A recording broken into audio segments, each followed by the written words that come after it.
Hello world of YouTube and welcome to another episode of Redacted, the show where I take a look at records that have a solid foundation but a spotty execution and making a great listening experience out of it. And this month, we're closing out 2020 with a bit of an experiment because what we're doing today is we're taking a look at a record that had a solid foundation but never really got its execution. You see, in 2010, 2011, whenever the Red Hot Chili Peppers started recording their 10th studio album, I'm With You, they recorded more than an album's worth of material. And a lot of that extra material still hasn't seen the light of day, but enough of it has to make its own record out of it that they released as a B-side collection called the B-Side U Sessions. And today, I'm going to be pulling together the B-Side U Sessions into a theoretical 11th studio record by the Red Hot Chili Peppers that would come out between I'm With You and The Getaway that I'm going to be calling Pink as Floyd. Been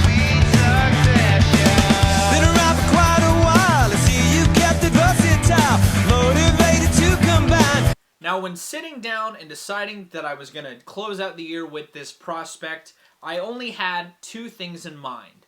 One, I was either going to make it a typical Chili Peppers album length or make its own Redacted. I settled on the former after consulting with some friends about doing this concept, and the latter, I wanted to make it smooth. I wanted to focus on a great, well-paced record that utilized a decent amount of the tracks that ended up on that B-Sides collection. Did I include all of the songs? No, but I did include a decent amount of them, and like I said, my focus was more on pacing, keeping the songs that cohesively fit together and created that great experience. And you may be wondering, why did I settle on the name Pink as Floyd? Because the album art for the B-Sides U Sessions has this sort of psychedelic look to it. It kind of has fractals in it. It kind of looks like a spirograph drawing, but like in a digital way. Looks really trippy, and it kind of lends itself to a Floydian comparison, and Pink as Floyd as well. The track is the most that sounds like a titled track out of any of the songs that they put on that collection. That's the one that sounds the most like the anthemic. It has this movements to it. Kind of makes it feel like a title track, and so I called it that. And my version of the sections were 15 tracks and about an hour and 3 minutes, so it definitely fits in that Chili Peppers realm. And without further ado, let's look at the tracks that I picked and in the order that I put them in before talking about why I put them in said order. I met a girl and I like to vibe. Another day in another chest. Let me play my best.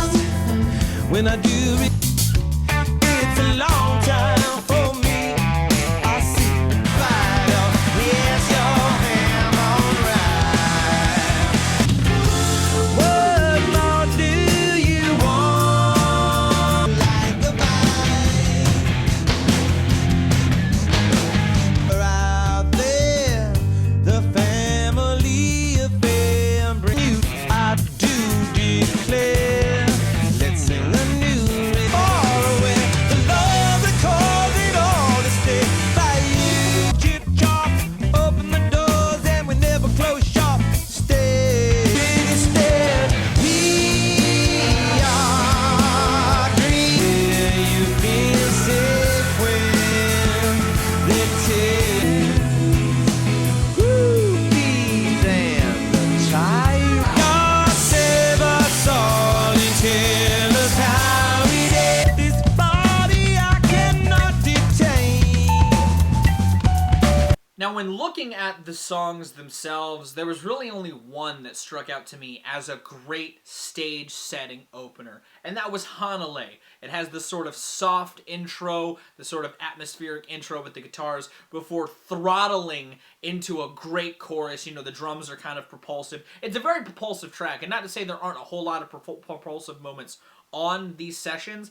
This is the one that felt the most like an opener, and I wanted to carry that wistfulness that was in Hanalei into a sort of pulled back in scope wistful song with Catch My Death. It still has a little bit of propulsion to it, but it's definitely not as grand or as throttling as the track. It sort of pulls the energy back a little bit, but keeping the atmosphere kind of the same before transitioning into Strange Man, a track that sort of injects a little more funk into it with its chorus while kind of bringing a marriage of the wistfulness into some funk that kind of flows really well. It's a tight rock song that has a really good chorus before transitioning into long progression.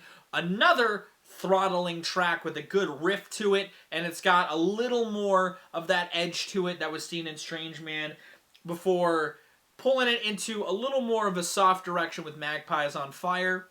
A track that pulls the intensity back, but definitely still has a little bit of that Chili Peppers sass to it. It's kind of like a sort of a Klinghoffer's version of a soft Chili Peppers moment. It also has a similar lead feel to it that a track like The Sunset Sleeps has, so it almost plants a little bit of a sonic motif in like the beginning versions of the record that's follow up later on in the record that I also really enjoy.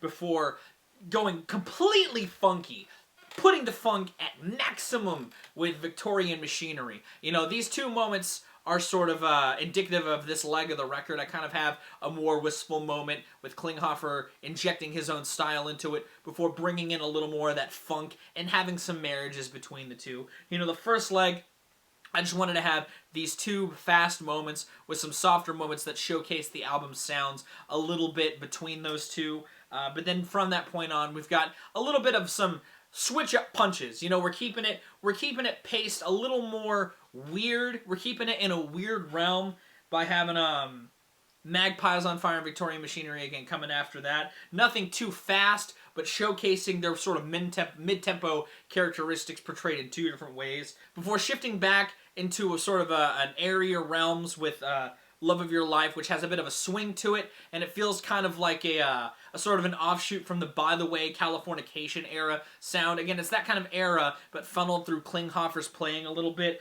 before picking up the energy more with This Is the Kitt, a track that has an incredible lead riff that has a tight groove at its core. And again, it feels like an adaptation of that classic Chili Peppers funk, and actually kind of bleeds like a little bit of a harbinger to what The Getaway might sound like, because it kind of has that sort of mystery in the way Kitt sort of sings with the verses, the This Is the Kitt, ba ba ba ba ba, like the sort of there's a little bit of mystery in the chord progression of that. And again, it adds this sort of a nice little pickup in energy as a pocket in the middle of the record before throwing into one more wistful, grand moment that sort of leads into the title track really well with Never Is a Long Time. It's a track that, again, sort of feels like an offshoot of the By the Way era while having the grander chorus and another catchier chorus before Pincus Floyd comes in with its cellos, with its strings, and it's more grand in scope. Never Is a Long Time is a good lead-in into that to me. It feels like, you know, it's two moments that sort of bring the record down a little bit pacing-wise, but that's why I had This Is a Kitt right before that. But throwing into that grand scope of Pincus Floyd before taking that grandness and just throwing it into a super energetic cut with Open Close, which is sort of a spoken word style track that just has a really nice funky groove beneath it, where Anthony talks about some time with Hello Slovak. It's a good sort of throwback mentality track, and its lyrical subject matter kind of ties into some of the ideas on a track like Pincus Floyd. You know, it talks about how they would get high and listen to progressive rock and just trip out, and it sort of is a good sort of counterpoint tonally from sort of the same ideas that Pincus Floyd is throwing out there, and I kind of transition that into that before keeping that funk, that sort of classic Peppers sound continued on Brave from Afar, which is the last sort of song in this style, because the next three tracks I kind of act as a really big crescendo for the record. But Brave from Afar is just another nice, really tight rock cut that I felt like was a good sort of 1-2 punch with Open Close and Brave from Afar, kind of just keeping the listener in the pocket before The Sunset Sleeps really eases the listener into the last leg of the record with these sort of grand crescendos, this sort of nice, laid-back, summery guitar line, you know, that really feels indicative of the song's subject matter. It sort of acts like it's building to a conclusion. And like I said, it kind of has the same sort of swaying tones that Magpies on Fire had, but with a little more grandiosity to sort of, again, act like a sort of come down from the energy that was seen from Pincus Floyd channeled into Open Close and Brave from Afar. I wanted to have it there after the sort of 1-2 punch. Again, it's sort of a soft little lull before you get one last huge burst of energy with how it ends. Again, it's sort of the song titles kind of lead to the end of the record with Sunsets, how it ends, another, again, sort of by the way offshoot, Stadium Arcadium offshoot, guitar-driven track. It's got a little more energy to it, but it's not quite long progression or Hanalei. It's just its own sort of energy. And its lyrical threads, especially in the chorus of How the Sun Resides, sort of, again, continuing the threads from the sunset sleeps before we get the super huge closer of In Love Dying, a track that just feels like one super long jam track. It's 8 minutes.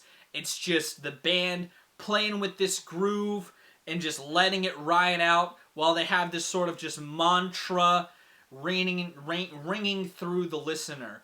And it's a great track that I feel like acts as sort of the sort of coda and resolution and dissolvement from this tail end closing leg of the record that sort of acts as sort of an extended sequence to kind of let the listener kind of dance themselves into the night. Similarly to what Dance Dance Dance did on I'm With You, but an even more long extended version of that to give the listener just, again, this sort of more vibey, jam-like, again, very indicative of its title, of its cover art sort of track to close the record out on. You know, I like In Love Dying. I think it's actually a really decent use of 8 minutes, in my opinion. The groove is just a nice, again, tight little intimate feeling groove. The guitars do their own thing. You know, the band themselves just feel like they're in this pocket and they just don't want the night to end, but they do know they have to let it end, and that's why I kind of have it as the closing moment on this record. And that's sort of what I was going for with this Pink is Floyd record. Like I said, I wanted to have a record that feels like a Chili Peppers record, but definitely has that Klinghoffer touch. And there's moments of that across the record, whether it's Josh's own form of adapting the Chili Peppers sound in full force. You know, the riffs on Long Progression, and This Is the Kitt, and Victorian Machinery have that classic Peppers sound.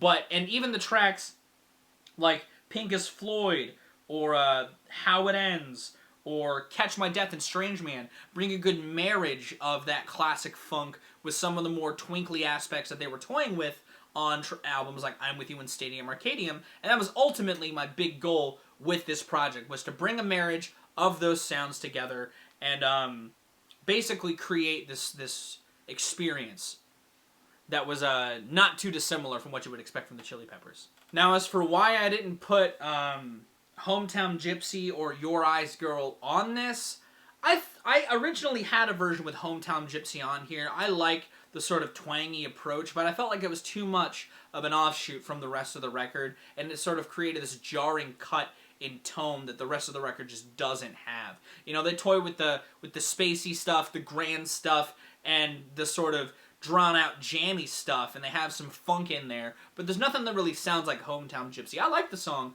Hometown Gypsy, but I just didn't keep it on there for that reason. And I don't really like Your Eyes Girl. Out of the B-Side You sessions, I think it is the weakest song. I think the production is the roughest as well. It's a decent groove, but I feel like tracks like Victorian Machinery and Strange Man sort of already tap into some of the ideas that song's already going for and just sound a lot better. You know, I couldn't find a place to put it on the record, and so I didn't. You know, I like the pacing of this project a lot, actually. I think that it sounds really tight, and again, it does everything a Chili Peppers record typically does: softer moments, fast moments, funky moments, and even a little bit of jamminess in there to keep you dancing. And that was ultimately my goal, and I feel like I achieved it with my version of this record. Now, I know this was a different type of episode, and I'm genuinely curious what you think of my version of this project. Do you think it would make a good sort of sister record to I'm With You as far as expanding on sounds that they had explored, injecting some new ideas in there, letting Klinghoffer shine a little more guitar-wise, because the riffs on here are fucking killer, I think, honestly. And again, act as some pieces a good transition into what The Getaway would do to a lesser degree.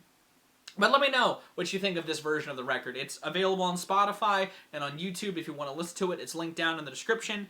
Let me know what you think of it. Would you redact this record differently? Let me know in those comments down below. thank you again so very much for loving the show over the last year. I've had a lot of fun making it, and I've really liked some of the records that I've redacted, and I have a lot of great ideas for the future. If you like this, be sure to give it a like. If you want to see more of my music, gaming, and general notary content, be sure to subscribe. Special thanks to my patrons. If you want to join their ranks to get early access to content, exclusive content, or to help drive the community, it's linked in the description. Yesterday, I posted what would be the next Friday slot game that's going to be dropping on Christmas. So if you want to get a little Christmas present a little early, join the Patreon at the $2 tier or up. But I'm going to get out of here. I've been Viral Rack. You guys are good at life situations. And I'll see you another day.